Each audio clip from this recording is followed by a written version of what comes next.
우리에게 주시는 하나님의 말씀은 고린도후서 7장 5절로 10절까지의 말씀입니다.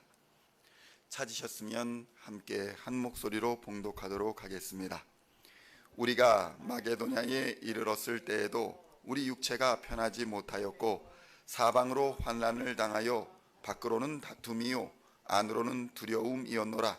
그러나 낙심한 자들을 위로하시는 하나님이 디도가 몸으로 우리를 위로하셨으니 그가 온 것뿐 아니요 오직 그가 너희에게서 받은 그 위로로 위로하고 너희의 사모함과 애통함과 나를 위하여 열심히 있는 것을 우리에게 보고함으로 나를 더욱 기쁘게 하였느니라. 그러므로 내가 편지로 너희를 근심하게 한 것을 후회하였으나 지금은 후회하지 아니함은 그 편지가 너희로 잠시만 근심하게 한 줄을 알미라.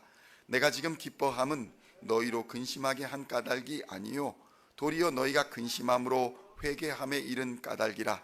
너희가 하나님의 뜻대로 근심하게 된 것은 우리에게서 아무 해도 받지 않게 하려 함이라. 하나님의 뜻대로 하는 근심은 후회할 것이 없는 구원에 이르게 하는 회개를 이루는 것이요 세상 근심은 사망을 이루는 것이니라. 아멘. 할렐루야. 오늘은 고린도후서의 21번째 시간으로 고린도후서 7장 1절로 10절까지의 말씀을 본문으로 하나님의 뜻대로 하는 근심이라는 제목으로 은혜의 말씀을 함께 나누고자 합니다. 성도 여러분, 세상에 많은 사람들이 근심을 안고 살아갑니다. 근심과 염려가 없는 사람들은 한 사람도 없을 것입니다. 우리에게 근심과 염려라는 단어는 매우 익숙한 단어입니다. 그래서 하루라도 근심하지 않으면 오히려 불안해하기도 합니다. 왜 이렇게 조용한 것일까? 왜 이렇게 아무 일도 없는 것일까? 혹시 무슨 일이 생기려고 그러는 것은 아닐까? 폭풍 전야의 그런 조용한 것은 아닐까? 하면서 아무런 근심이 없는 상태를 또 근심하는 것, 그것이 인간의 상태인 것입니다. 그런데 성경은 이러한 근심이 뼈를 마르게 한다, 이렇게 말씀하고 있습니다. 잠언 17장 22절의 말씀을 보면 마음의 즐거움은 양약이라도 심령의 근심은 뼈를 마르게 하느니라, 이렇게 증언하고 있는 것입니다. 실제로 많은 질병들이 스트레스로 인해서 생긴다고 의학계는 보고합니다. 병원에서도 밝힐 수 없는 수많은 질병들이 스트레스로 인해서 발생한다, 이렇게 말하고 있는 것을 우리는 자주 듣는 것입니다. 그러니까 수많은 이름 모를 질병의 원인이 근심이다, 이런 것을 현대 과학에서도 말하고 있다는 것입니다. 성경은 원칙적으로는 근심하지 말아라, 이렇게 명령하고 있습니다. 요한복음 14장 1절의 말씀을 보면 이렇습니다. 너희는 마음에 근심하지 말라. 하나님을 믿으니 또 나를 믿으라. 이렇게 예수님은 말씀하셨습니다. 이 말씀의 배경은 이렇습니다. 예수님이 제자들을 떠나야 할 것이다, 내가 하나님의 나라로 갈 것이다, 이렇게 선포하였을 때에 제자들은 근심과 염려에 휩싸이지 않을 수가 없었습니다. 예수님이 없는 제자들의 삶이 어떠하겠습니까? 예수님이 존재하지 않는 제자들의 삶이 어떻겠습니까? 이 제자들이 불안하고 두려움에 휩싸여 있을 수밖에 없는 것이었습니다. 그런데 이러한 상황에서 예수님께서는 마음에 근심하지 말라라고 말씀하시며 근심을 벗어날 수 있는 유일한 길은 오히려 이 세상을 떠나시는 예수님을 믿는 것이다, 이렇게 말씀하셨던 것입니다.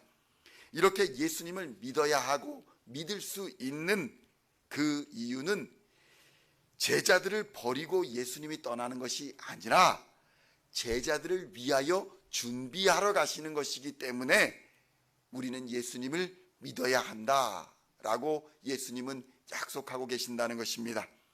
요한복음 14장 2절로 3절의 말씀을 보면 이렇게 증거합니다. 내 아버지 집에 거할 곳이 많도다. 그렇지 않으면 너희에게 일렀으리라. 내가 너희를 위하여 거처를 예비하러 가노니 가서 너희를 위하여 거처를 예비하면 내가 다시 와서 너희를 내게로 영접하여 나 있는 곳에 너희도 있게 하리라. 이렇게 약속하고 계시는 것입니다. 성도 여러분, 이 세상은 잠시 머물다 가는 곳이지 영원히 거할 집이 아닙니다. 예수님이 떠나시는 이유가 그 영원한 집, 하늘의 나라의 집을 준비하시기 위해 떠나신다는 것을 말씀하셨던 것입니다. 우리는 하나님이 그의 백성 이스라엘에게 가나안 땅을 약속하시며 출애굽시키셨다는 것을 믿고 있습니다. 마찬가지로 우리에게도 약속된 하나님의 나라를 준비하고 있다는 것을 우리는 믿어야 한다는 것입니다. 이것을 믿을 때에, 약속한 하나님의 나라를 믿을 때에 우리는 비로소 이 세상의 근심과 걱정을 이길 수 있게 된다는 것입니다. 그런데 오늘 본문은 우리가 근심해야 할 것이 있다, 이렇게 증거합니다. 그것은 바로 하나님의 뜻대로 하는 근심이 있다, 이렇게 말씀하고 있는 것입니다. 그렇다면 하나님의 뜻대로 하는 근심이란 과연 무엇일까요?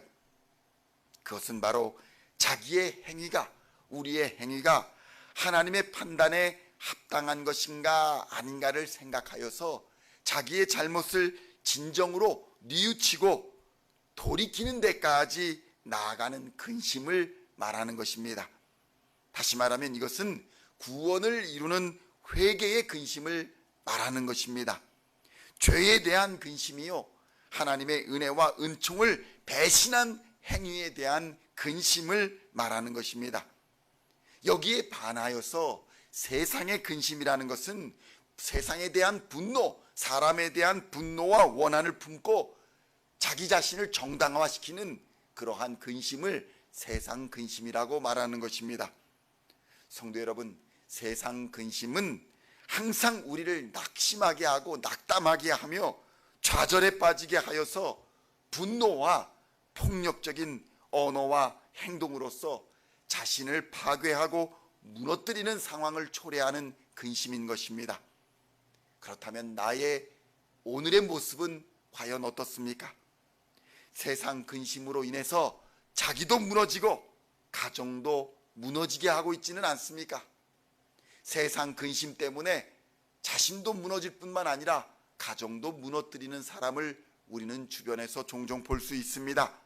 세상 근심으로 똘똘 뭉친 사람은 항상 자기는 의롭고 잘못이 하나도 없으며 억울하다 이 말을 입에 달고 사는 것입니다. 모든 것에서 자기를 합리화하고 자기의 잘못을 전혀 인정하지 않는 사람들인 것입니다. 성도 여러분, 세상 근심의 위험한 점이 바로 여기에 있는 것입니다. 돌이켜 회개하지 않는 근심이기에 위험한 것입니다. 가롯 유다처럼 억울해할 뿐 회개하지는 않습니다. 그러다가 결국 죽음으로 생을 마감하게 되는 것입니다. 야곱에게 팥죽 한 그릇에 장자의 권리를 판 에서도 마찬가지였습니다. 끝까지 자기에게는 전혀 잘못이 없고 팥죽 한 그릇에 장자권을 산 야곱의 잘못이라고 야곱만을 탓했습니다. 부모의 잘못을 탓했습니다. 평생 남에게 잘못을 전가하며 남탓만 하며 겉멋만 들어 살다가 간 사람이 바로 에서였던 것입니다. 그러나 우리아를 죽이고 그의 아내를 취한 엄청난 잘못을 저지른 다윗은 어떠했습니까? 다윗은 그의 잘못을 지적받았을 때에 하나님의 뜻을 이루는 근심 속에 사로잡혔습니다. 근심으로 자기의 죄를 눈물로 하나님 앞에 고백하며 회개하였던 것입니다. 그의 진심 어린 회개와 돌이킴 때문에 다윗은 하나님의 용서를 받을 수 있었고 모든 것을 털고 새로운 출발을 할 수 있었던 것입니다. 성도 여러분, 바울은 고린도 교회의 성도들에게 이것을 요구하고 있는 것입니다. 그래서 교회의 성도들은 회개할 수 있었던 것입니다. 과거의 모든 것을 털어내고 새롭게 출발할 수 있었던 것입니다.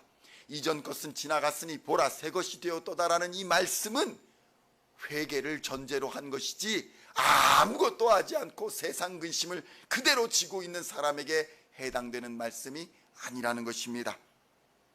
고린도후서 7장 9절에는 이렇게 증언합니다. 내가 지금 기뻐함은 너희로 근심하게 한 까닭이 아니요 도리어 너희가 근심함으로 회개함에 이른 까닭이라. 너희가 하나님의 뜻대로 근심하게 된 것은 우리에게서 아무 애도 받지 않게 하려 함이라. 이렇게 증언하고 있는 것입니다. 성도 여러분, 우리는 마음에 근심하지 말아야 합니다. 그러나 이것이 나의 죄와 나의 잘못을 마음에 그대로 품고 회개하고 돌이키지 않고 자신을 합리화하며 죄인의 길에 서는 것까지 용납하는 것이 아니라는 것입니다. 죄인의 길에 서 있으면서도 근심하지 말라, 이 말씀이 아니라는 것입니다. 자신의 죄를 깨닫고 회개하고 돌이키지 아니하면 멸망하는 인생이 됩니다. 남 탓만 하다가 분노하고 억울해하다가 인생을 죄와 마귀의 종노릇만 하다가 끝나는 불쌍한 인생이 되어버리는 것입니다. 오늘도 말씀으로 우리의 삶을 조명하면서 하나님의 뜻을 따라 거룩한 근심, 깊은 근심으로 회개하고 돌이켜서 온전한 구원을 이루는 참된 평안의 길로 나아가는 십자가의 은혜가 저와 여러분에게 항상 충만하게 임하여 주시기를 우리 주 예수 그리스도의 이름으로 간절히 축원드립니다.